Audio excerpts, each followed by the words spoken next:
Hola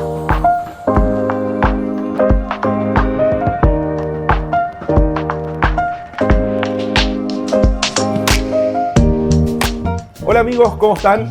Quiero invitarlos nuevamente a un tiempo extra aquí en San Carlos de Apoquindo, en la Casa de Universidad Católica. Siempre tiempo extra es con personajes importantes y personajes, por supuesto, especiales de nuestro básquetbol chileno. Y cómo no, en esta casa del Básquet UC, lo voy a presentar, está aquí al lado mío Miguel Ureta.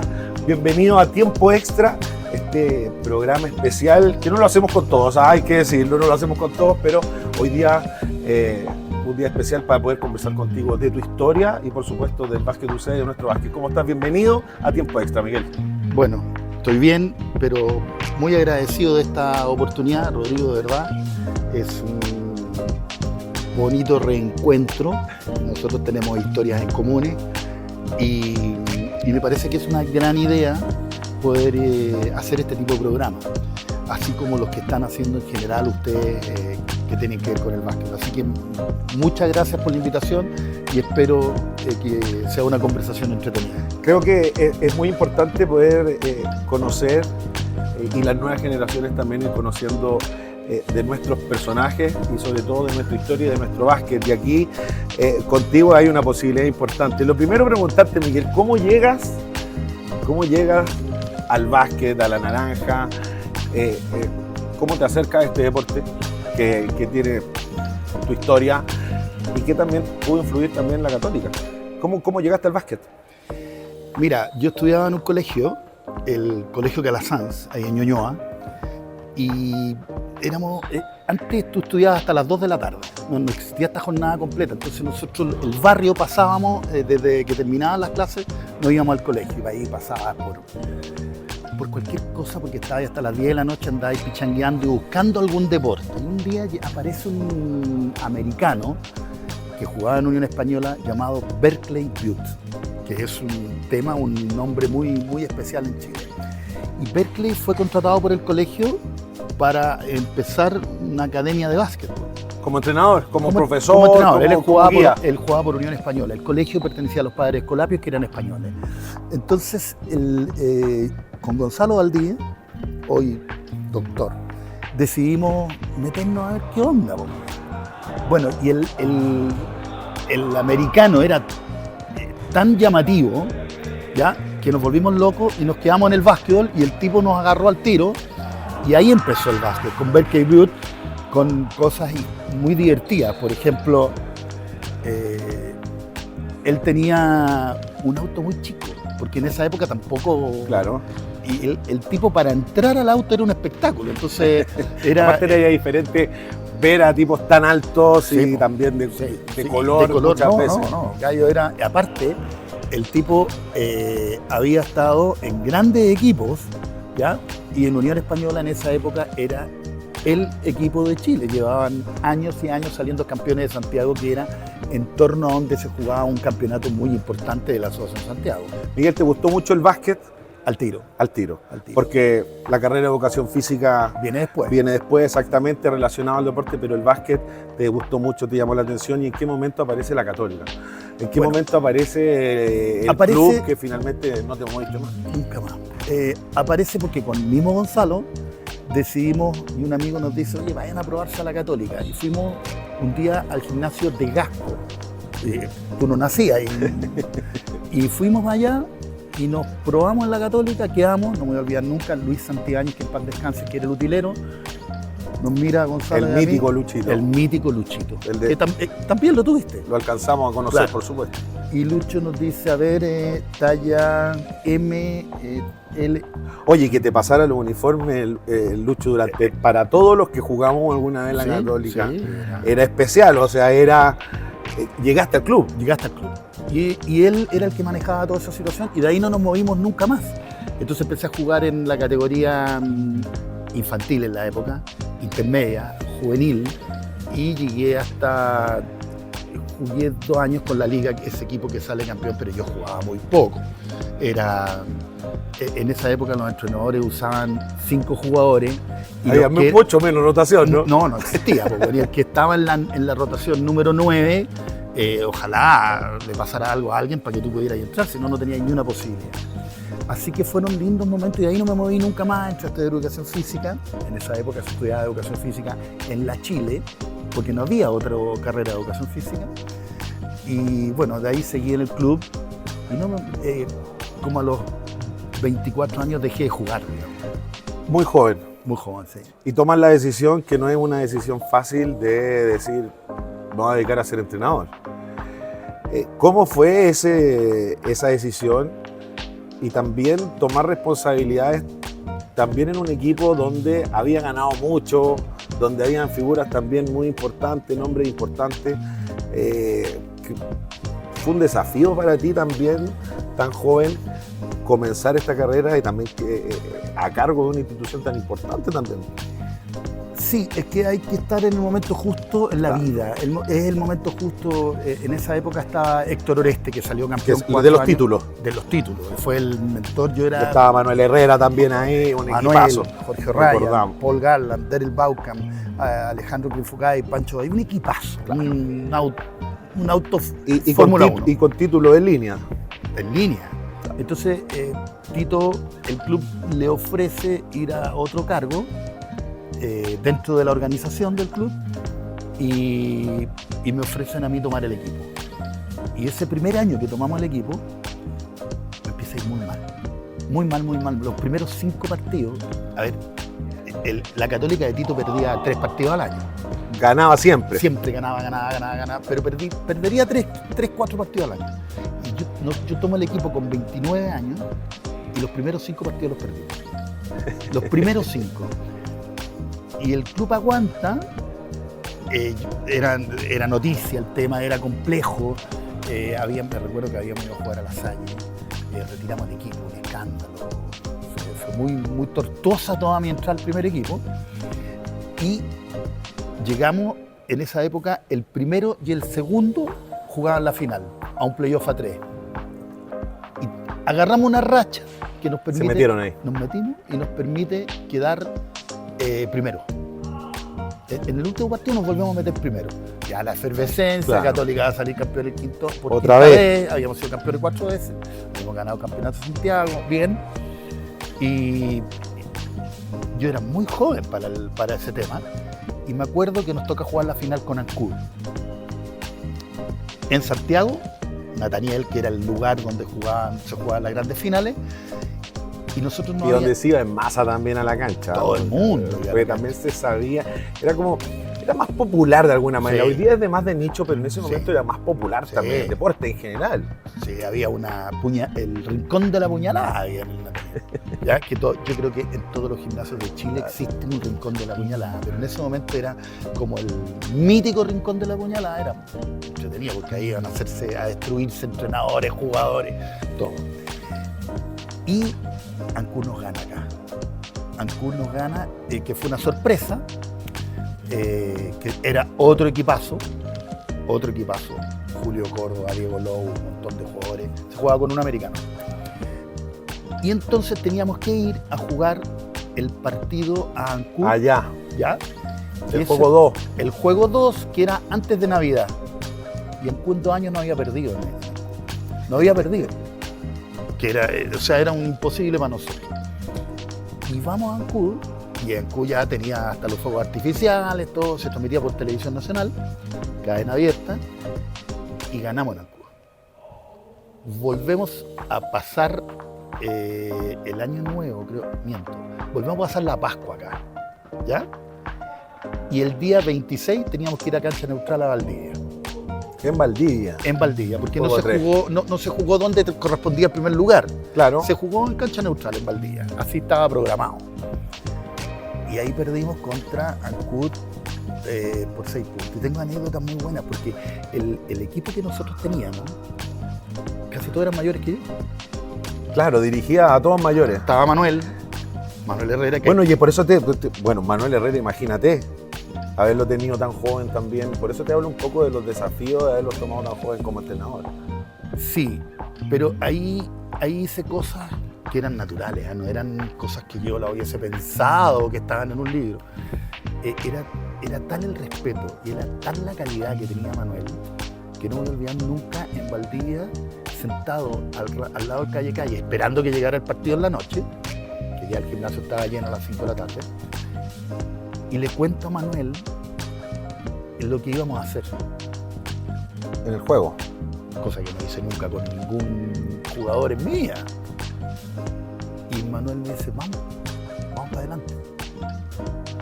O sea, era muy importante para mí tener el beneplácito de él, por lo que significaba. Manuel no era un liderazgo de hablar mucho, hacer gestos, nada. Manuel, que vaya al lado, te pegaba una mirada y chao. No, y aparte la capacidad que tenía para anotar, para pasar, extraordinario Manuel Herrera, para los que no lo han escuchado o por ahí no lo vieron, era increíble. Miguel, y en ese tiempo, en tu inicio, siempre hay, hoy día los entrenadores miran mucho a otros entrenadores. En ese momento, ¿cómo fuiste llegando a tu filosofía, esa filosofía de querer defender siempre mucho, de presionar el balón? ¿Cómo llegaste o en qué entrenadores en ese momento dijiste, mira, por aquí me quiero ir, o saco este de aquí, saco este de acá? Ya, eso fue bien divertido también, porque cuando fuimos juveniles en la Católica, empezó un entrenador y empezó en la Católica. Y ese entrenador se llama Néstor Gutiérrez. Sí. Mira. Y él, capaz que no quiera que cuente yo que él empezó en la Católica. No, ¿ya? Seguro no. Seguro. Pero él empezó en la Católica. Y nosotros aprendimos mucho de él, porque era un enfermo del trabajo defensivo. Sí.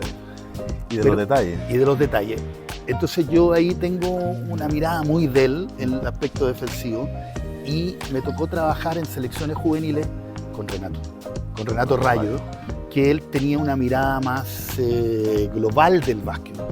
Y con Renato también aprendí mucho. Bueno, y Tito Oreste, que yo lo había visto dirigir 4 años con el equipo. Entonces ellos fueron como, en Chile, como mis referentes. También en algún momento leía algo y quería ser Bodinay, quería ser el... También, claro. Tú también tienes unos referentes de afuera, vos. Sin duda. Pero Néstor fue muy importante. No solo por su manera de trabajar, sino por el entorno que tenía él cuando tú estabas fuera de la cancha de básquet. Te inventaba paseos, el trabajo de grupo, el trabajo de equipo. Hacer equipo dentro y fuera de la cancha era muy importante, sí, desde el punto de vista de eso se ha perdido un poco ahora. O los entrenadores siguen fijándose en hacer estas actividades. A mí me llevaron una vez hasta, no sé, cabalgatas, todos juntos, cabañas que no eran solamente de entrenamiento físico, era de leerse algunas cosas, de conocerse. Tuve la posibilidad de tener algún entrenador que te llevaba, pero ¿eso se ha mantenido? A ver, yo creo que yo te puedo dar el ejemplo de Bernardo. Claro. Bernardo es un entrenador súper cercano a los jugadores, súper cercano. Y eso ha hecho que él avance mucho. Él está muy pendiente del día a día de los jugadores, ¿te fijáis? En la época nuestra teníamos poco tiempo para estar pendiente de hasta el problema personal del jugador. Era muy difícil estar encima. Miguel, ha cambiado sin duda el juego. Y yo me recuerdo tu equipo de la Católica, que me tocó participar en ello y también enfrentarlo. Y esto le debe pasar a muchos jugadores que enfrentaron a ese equipo, a tus equipos de la Católica. Por ahí estábamos hablando fuera de micrófono de algunas reglas que tú tenías y que hoy día por ahí no sé si se han perdido, yo creo que no se pierden, pero que se notan menos en tener claridad sobre lo que tú defiendes.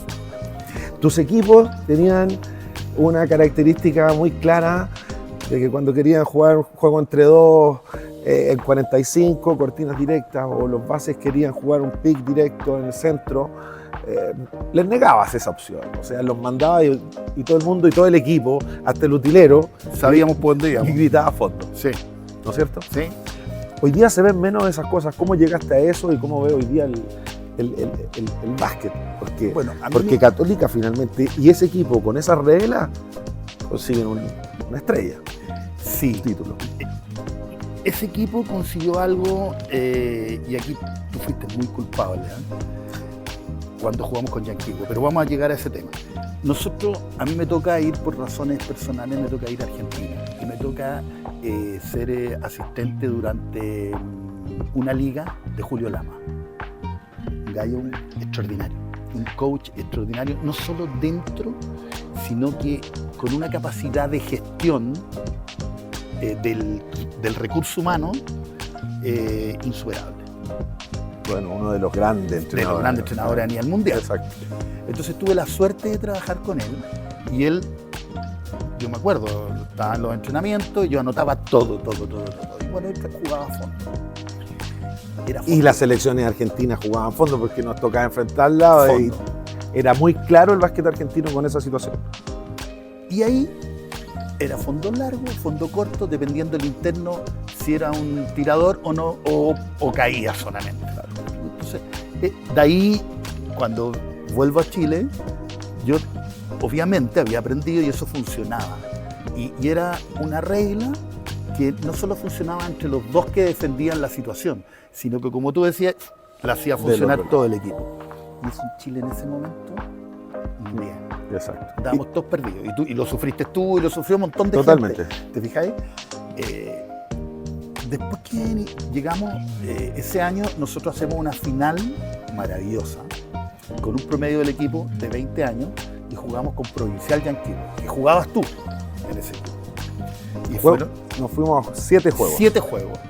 Y perdemos en Puerto Varas, un partido muy apretado, donde tú fuiste parte importante en la serie, ¿te fijáis? Pero ese partido fue muy doloroso para nosotros. Fue muy doloroso porque no habíamos hecho mucha ilusión. Fue el camino al título finalmente. Sí, pero fue un dolor muy grande haberla perdido porque no habíamos hecho ilusión de un equipo joven ganarle al mejor equipo que había en Chile, pero por lejos. Y lo llevamos ya a 7 partidos, que era impensado en ese momento. Nadie pensaba que le íbamos a llegar a 7 partidos. Y ese trabajo era defensivo y correr. Y hay un gran trabajo desde lo físico, que ahí Marcelo Venegas hizo un trabajo extraordinario. Estaban todos muy joyas físicamente. Sacar la camiseta, cuando le salían las calugas que le salen ahora a los de la tele, toda esa onda, ¿cachai? Estaban impecables, corrían, era un equipo muy dinámico, tanto atrás como para adelante. Y tenía diferentes liderazgos también ese equipo de esa final y luego la que sale campeón el 2005, que tuvo esa particularidad porque en esa final de 7 partidos con Yanquiwe siempre fue importante Felipe Contreras, siempre fue importante Mike Elliott, Cristian Díaz que entraba a defender a extranjeros o a Briones, Sí. pero tenían un líder que había sido el líder durante mucho tiempo de la Católica, que era Percy, Sí. y que tuvo una gran temporada, pero viene una lesión en la temporada siguiente y que se pierde gran parte de finalmente el título Sí. que finalmente se terminan llevando. ¿Cómo fue ese título finalmente ya pavimentado con un equipo un poco más maduro, pero siempre joven igual? Sí, Percy es un tremendo jugador, talentoso, tenía buena mano. Yo me acuerdo que hicimos una liga sudamericana contra Libertad de Sunchales. También que ganaron fuera. Ganamos allá y jugaron y después jugamos 2 partidos sí. acá para meternos entre los 4 Me acuerdo que llevaron también a Galo, tuvo Briones, nos me reforzamos. acuerdo. Sí, fue Y en Santa Rosa también. Y perdimos los 2 partidos en Santa Rosa. Toda una historia. Sí. Bueno, Percy era extraordinariamente buen jugador y se lesiona el 2005. Y cuando viene ese cambio ahí, viene la llave, ¿o no? ¿Qué hacemos? Y habíamos terminado insertando una sonrisa y empezaba la liga. Y viene un asistente que más que era asistente medio traductor mío. No, era el estadístico. Ricardo Sandoval, que tú lo tienes en tu programa. Richie. Y llega a la universidad, yo trabajaba también en la universidad y en el club, y me dice, oye, para que vea las historias del básquet, me dice, ¿viste el Metric Show? Sí, dije, yo lo vi en el Encestando, pero Atenas, todos juegan, era la Atenas de Milanesio. Lo cortan, me dice. ¿Cómo lo cortan? El datito del Richie. El datito del Richie, lo cortan. Y sabes que es amigo, Mike Mansell es amigo de él. Bueno, en esa época no había WhatsApp, no había lo que hay hoy día, porque pescaba el teléfono no, así, no chao. era lo mismo. Y llamo a Mike Manson y le digo, ¿tú jugaste con Demetri? Sí, jugamos en Islandia. ¿Y qué tal es? Extraordinario jugador.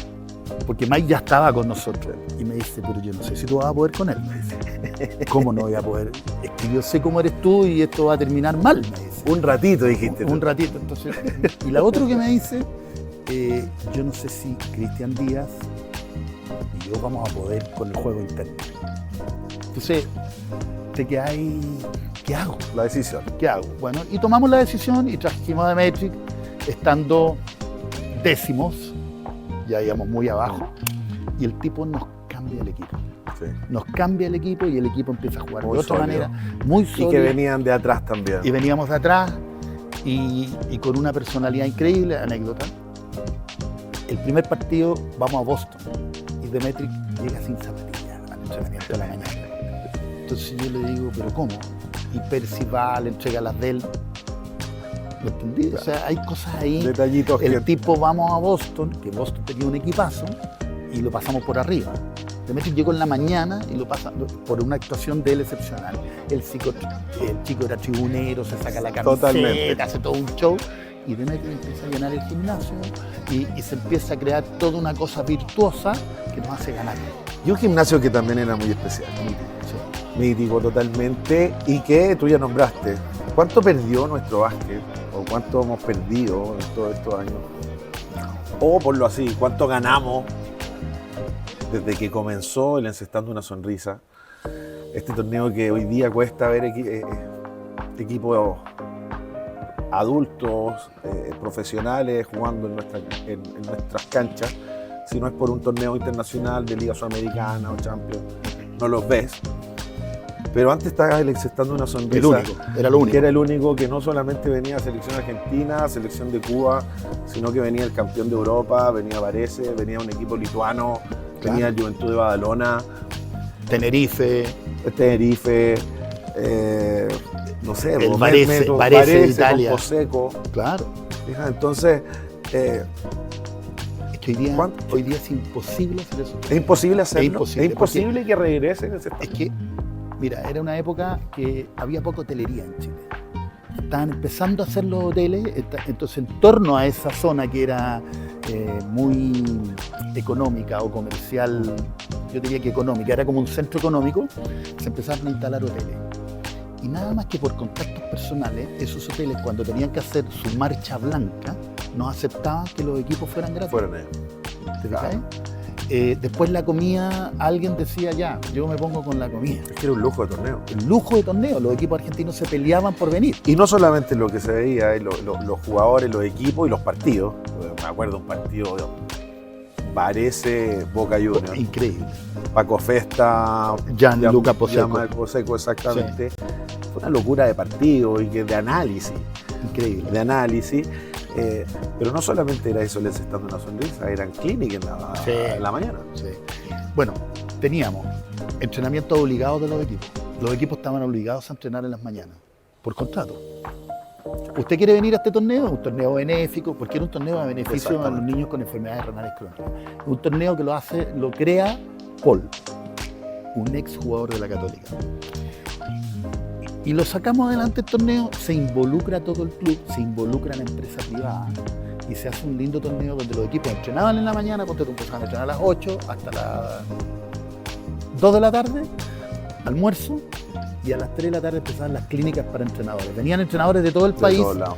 y los disertantes eran los entrenadores de los equipos. Un año nos dimos el lujo de traer, sale campeón Kentucky en Estados Unidos, en el universitario. no sé. Y Final nos Four. Final Four. Y nos traemos al staff de Kentucky, No, sí, era increíble el nivel. Davy Smith. Lo trajimos y dio charlas para todos los chilenos. Vino Dan Peterson. Nunca hubo tanto entrenador en la cancha. Cuando viene Dan Peterson a Chile a dictar charlas también. O sea, y después el mismo entrenador que había estado viendo los entrenamientos en la mañana, las charlas al en la tarde, se quedaba a los partidos de la noche. O sea, era una Exacto. enfermedad total. No, sí, era una locura de básquet. Pero eso hoy día no lo podía hacer. No se puede hacer. No se puede hacer porque el entrenador no va a los clínicos. No existen clínicas hoy día. Hoy día existen, está todo en la red. La información está Está en todos toda la lados. información arriba. O sea, si tú querés buscar palabras de, no sé, ¿Y te acuerdas cuando vino Alan Iverson? eso Karim, también, bueno, Chuck. sí, También los traía la Católica. los traía Reebok. Bueno, Reebok. Y Pero era que era, auspiciador nuestro. cuando llegué la primera vez, me pasaron así un bolso de Reebok No, con no. toda la ropa. NBA, po. Y era otra cosa. Bueno. ¿Y hace Eso tam- cuánto fue eso? Hace rato ya. Sí, los 92, Mucho 93, 94. Ahí Reebok llega a Chile. Hoy día no le deberían todos los equipos deberían tener sus marcas y todos los jugadores sus bolsos, sus chaquetas. Todo debería ser. Pero No avanzamos ahí. yo creo Nos que quedamos no, medio yo creo pegados. que no, quedamos pegados. No hemos trabajado bien las marcas.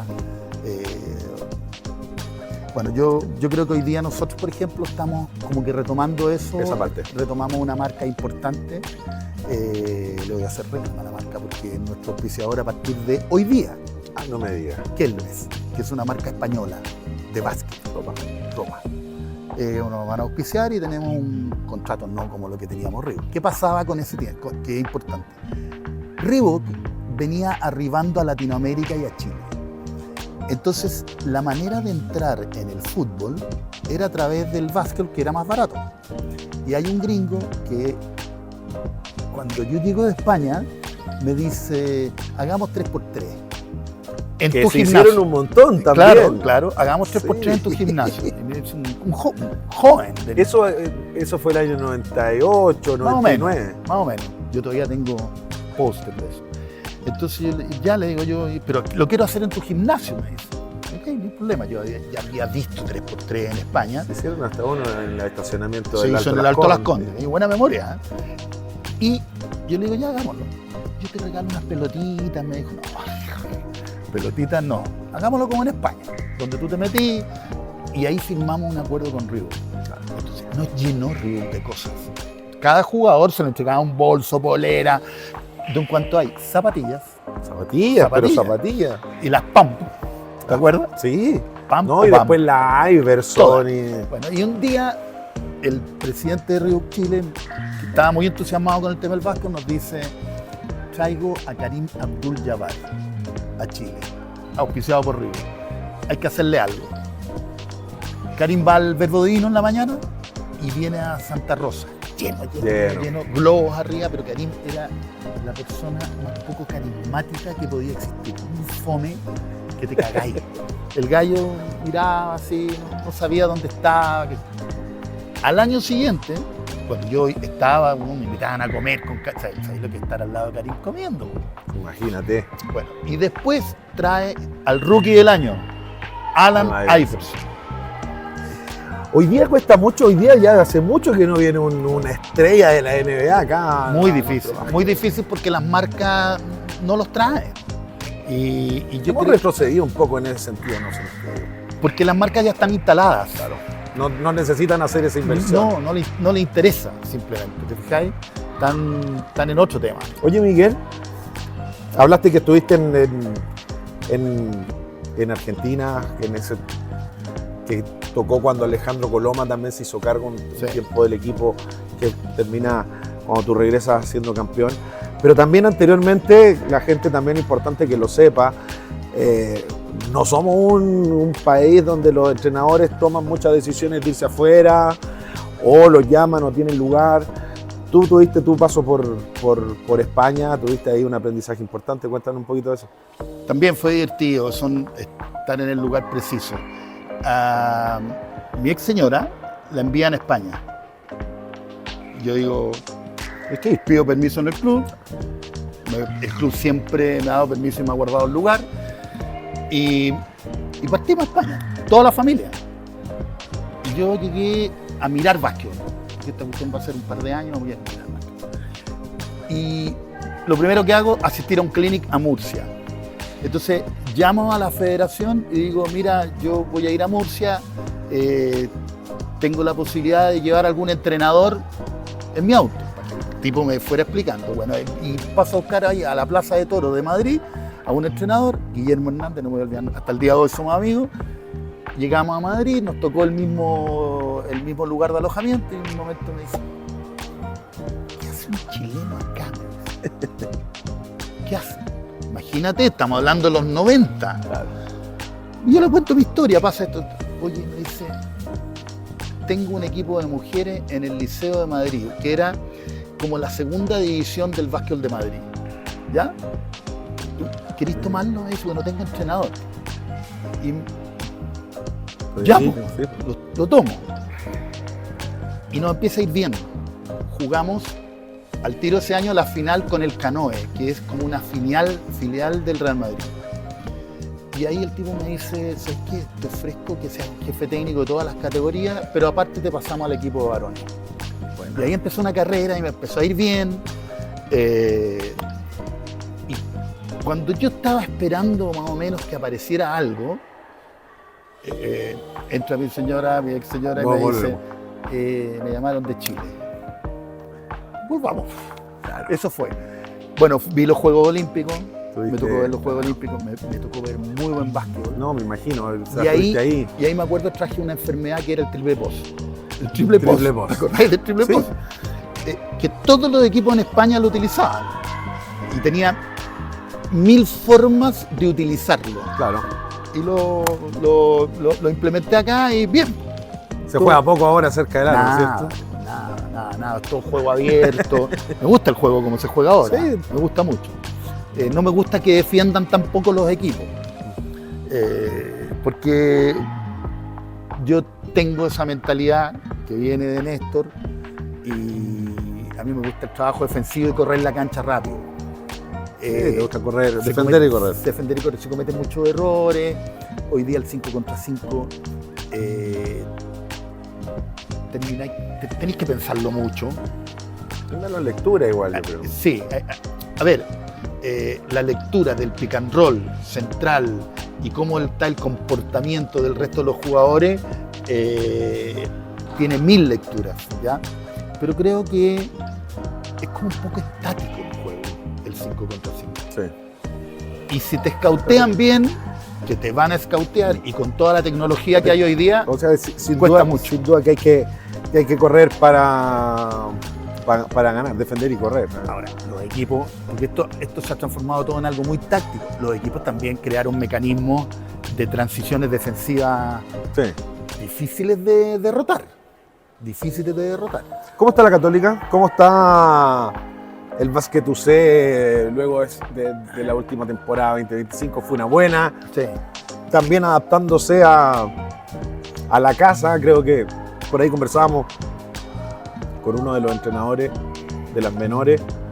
Bueno, cuando estaban en el Palestino, en esta transición que fue larga, muy larga, tenían un cierto número. Hoy día han doblado el número de jugadores, son un club en formación. ¿Cómo está la Católica hoy día? ¿Cómo se ve la Católica en el Básquet UC en la proyección? Mira, yo creo que tenemos un futuro esperanzador.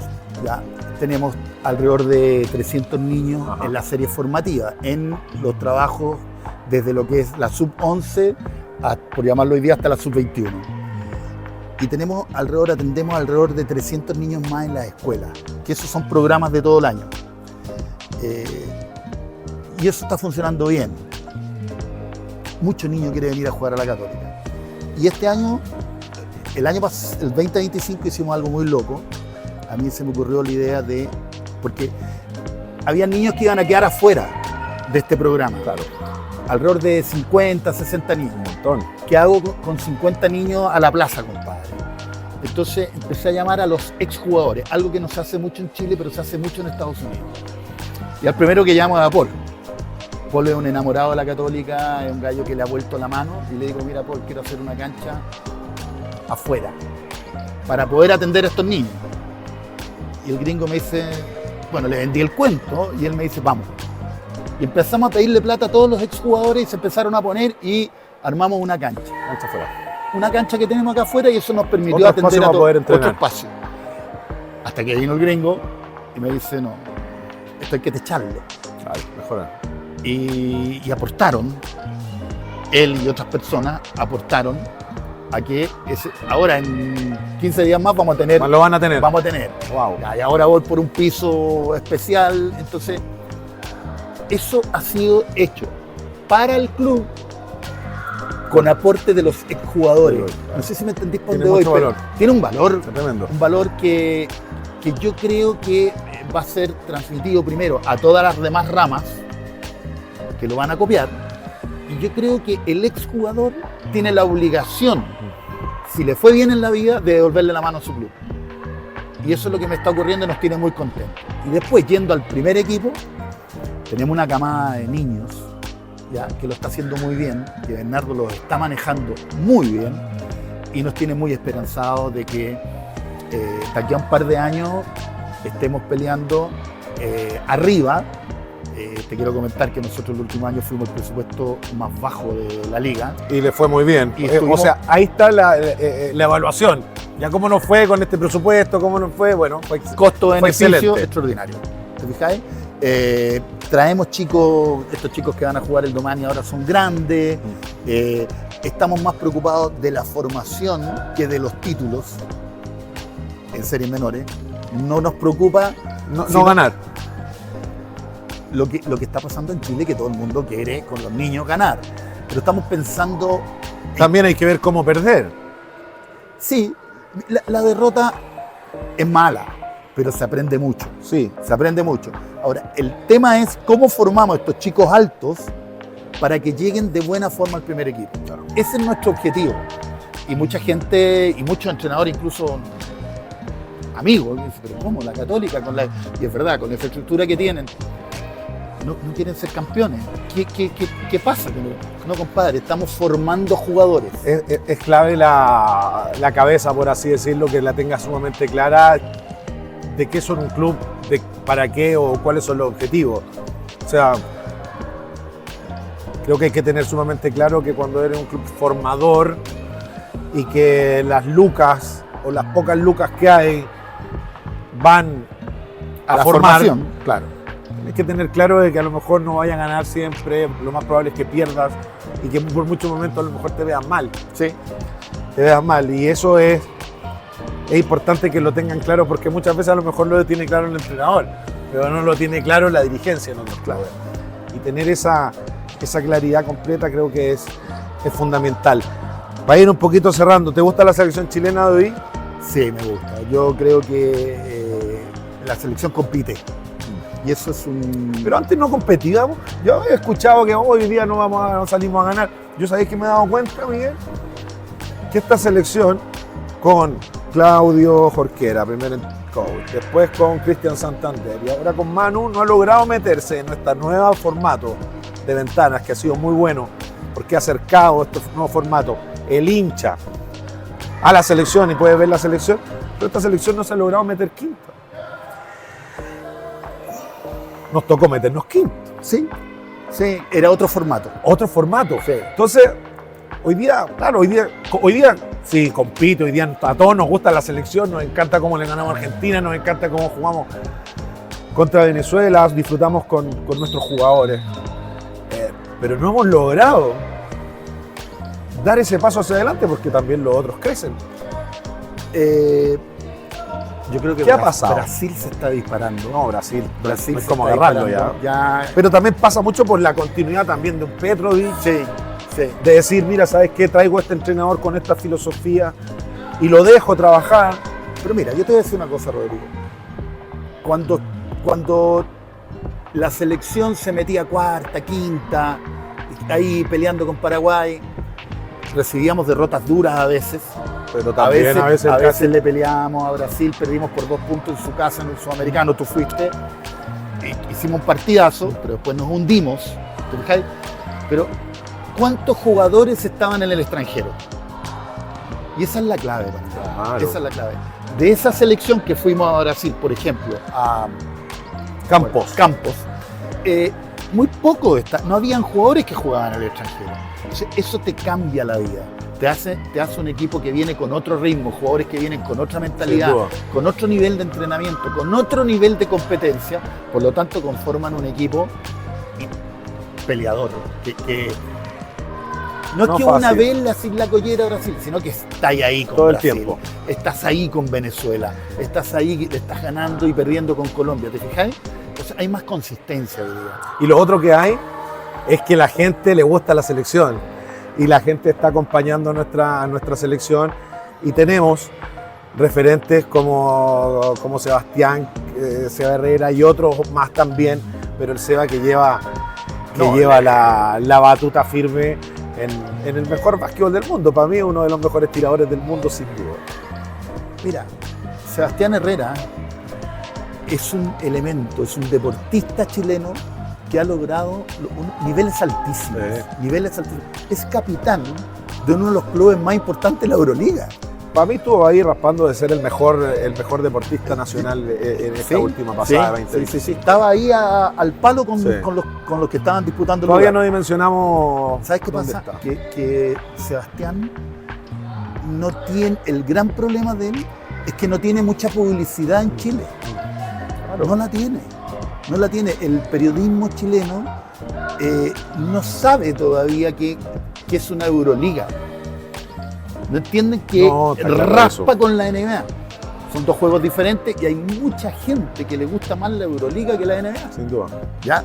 Entonces, el tener un jugador de esas características jugando en Europa, en Euroliga, tiene que ser un estudio.